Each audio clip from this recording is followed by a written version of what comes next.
Good Friday morning, and thank you for being with us here on Kare 11 News Now. I'm Jason Hackett. Let's get to your headlines. It is finally here, everyone. Today, the Twins face the Tampa Bay Rays for their home opener. Events have been happening all morning at Target Field, and the fun keeps going through first pitch this afternoon. We're going to see what else is on the docket for opening day coming up in a little bit. We do have record-breaking graduation rates just into the newsroom this morning from the Minnesota Department of Education. Danny Spiewak is at the live desk breaking down the numbers for us. For the second year in a row, the state of Minnesota has broken this record. Nearly 85% of students in the class of 2025 graduated in 4 years last spring. The new numbers show consistent growth in Minnesota's graduation rates following a slight dip during COVID. The Department of Education also reports significant gains for Asian, Black, and American Indian students, along with special education students and those that have free and reduced lunch. But there are some groups that the agency is closely monitoring. But this year's graduation rates also show a worrying reversal for students who were in foster care in high school and English language learners. Graduation rates for both of these student groups fell in 2025, with gaps widening. Moving forward, the agency will also be closely tracking the impact of Operation Metro Surge. What that meant for student attendance and dropouts remains unclear right now. Back to you. Danny, thank you. This morning, the UN Security Council is set to vote on a major proposal. It would authorize countries to use, quote, all defensive means necessary to secure the Strait of Hormuz. Iran has largely cut off the critical waterway to global shipping, with oil prices still rising. And the problems in the strait causing oil prices to spike around the world, and gas prices going along with it. National average per gallon is closing in on $4.10 per gallon. In Minnesota, we're getting a little bit of relief, with the average closer to $3.55 per gallon. While it's lower than the national average, Minnesota's rate is more than 50 cents more than this time last month. Washington is reacting to the latest shakeup in President Trump's cabinet. Longtime Trump ally Pam Bondi is out as Attorney General, replaced at least temporarily by the president's former personal attorney, Deputy AG Todd Blanche. NBC's Alice Barr has the very latest from Washington. Hi there. A fierce defender of President Trump, Bondi became a lightning rod for criticism from Democrats and some Republicans over her handling of the Epstein files, potentially one factor in her firing. This morning, a shakeup in Justice Department leadership with Pam Bondi out as Attorney General. President Trump posting, "We love Pam, but that she would be moving to an important new job in the private sector." A loyal ally since President Trump's first term, Bondi joined him just this week for his unprecedented Supreme Court visit. But 8 sources told NBC News the president's frustrations have been growing, feeling that Bondi wasn't executing on his vision of delivering successful cases against his perceived enemies. And we're looking at Pam because I hope something's going to be done about it. These people put our country at great danger. As well as investigations into his debunked claims of widespread voter fraud and frustrations over Bondi's handling of the Jeffrey Epstein files. She initially claimed last year that the Justice Department had the late sex offender's client list. It's sitting on my desk right now to review. Before reversing course with a memo saying the DOJ had found no incriminating client list, as public pressure over the highly controversial case only grew. Bondi's acting replacement, Deputy Attorney General Todd Blanche, a former personal lawyer for President Trump, weighing in. I have never heard President Trump say that the Attorney General that anything that happened to her had anything to do with the Epstein files. 2 sources familiar with the matter tell NBC News President Trump and Bondi had a heated confrontation at the White House last week. They did not say what it was about.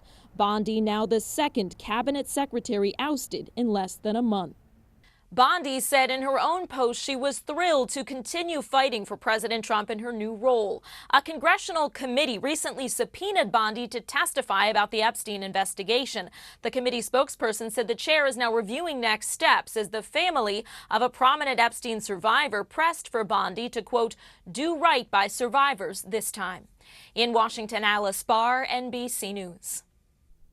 Developing now, President Trump says he will sign an executive order to pay all Homeland Security employees, not just TSA, amid the growing funding crisis. But that might not be necessary. Right now, we're waiting for the House to vote on the Senate's funding deal that funds DHS besides ICE for Customs and Border Protection. Republicans plan to fund those agencies separately. This morning, another shakeup at Hennepin County Medical Center. The interim CEO, Dr. J. Kevin Croston, says he's resigning effective immediately. This comes just a few months after he was appointed to co-lead HCMC. Croston cites concerns of micromanagement and the overruling of certain decisions. HCMC is projecting up to $50 million in operating losses this year alone. The hospital's leaders have been pleading for help from the state, but if a solution isn't reached, they say HCMC could be forced to close its doors as soon as this summer. There are things that it could do before that scenario or short of that scenario of saying these are services we're no longer going to provide, but we're going to continue to operate the emergency department. We're going to continue to operate inpatient care units. Now, if it does get to that worst case scenario, Anderson says the ripple effects of HCMC's closure could impact healthcare as we know it in Minnesota. Right now, MPD is still searching for the man they say stole a car with a 3-month-old baby inside. This happened in a daycare parking lot on Plymouth Avenue North on Tuesday night. Police found the child safe in the car about an hour later, but the suspect got away. Chief Brian O'Hara says he believes this was a crime of opportunity. All indications are this was not anything premeditated. This was an opportunity that presented itself because a person saw a car idling with the engine on and just took advantage of that opportunity. O'Hara says 40% of stolen cars in Minneapolis this year were taken with the keys in them and the ignition on.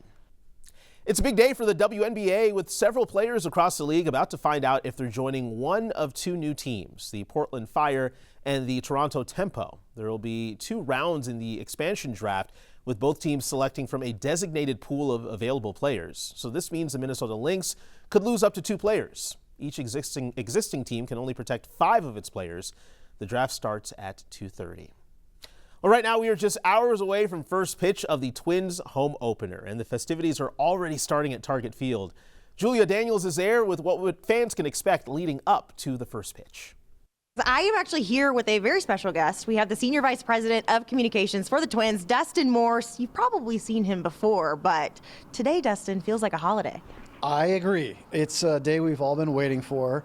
As a staff member, you spend months preparing and waiting for this day, and to show up to the ballpark early this morning with the lights on and that green grass, it's, I believe it's a holiday. Everybody should take the day off and come to Target Field.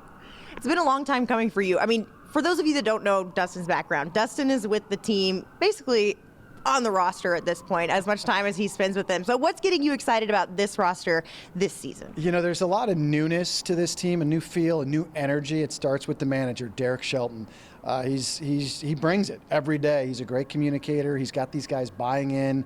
You see him playing hard. Spring training was all about bonding and hanging out and getting to know each other. So it's fun to see some of the younger players that, you know, Twins fans have watched, like Royce and Brooks Lee and Luke Keeschel.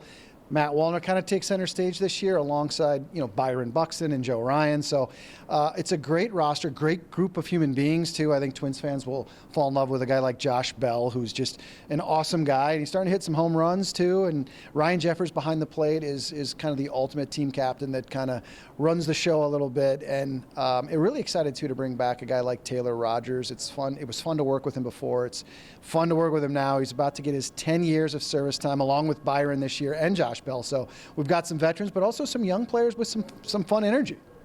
Twins fans are a little wishy-washy about their expectations for their team this year. What would you tell them? Well, there's 162 games. You play the games to find out. And I think that's what we're doing. We had a pretty significant trade deadline last year, but you get players back. So players like Taj Bradley and Mick Abel, 2/5 of our rotation, I think Twins fans should be pretty excited about these guys. You saw what Taj did yesterday in Kansas City, and Mick Abel turned a lot of heads in spring training. So I'm excited about those 2 guys, and I'm excited to just play baseball here at Target Field in front of the home crowd. And it's going to be a full weekend at Target Field. And on Easter Sunday, the Twins will be hosting its Kids Opening Day. The Easter Bunny will be there to take photos in TC Bear's den from noon to 2 p.m. So kids can also get free ice cream and half-off kids' meals at select concession locations. Enjoy the home opener, everyone. Enjoy the baseball this weekend. Make sure you stick with us. More news and weather coming up after the break.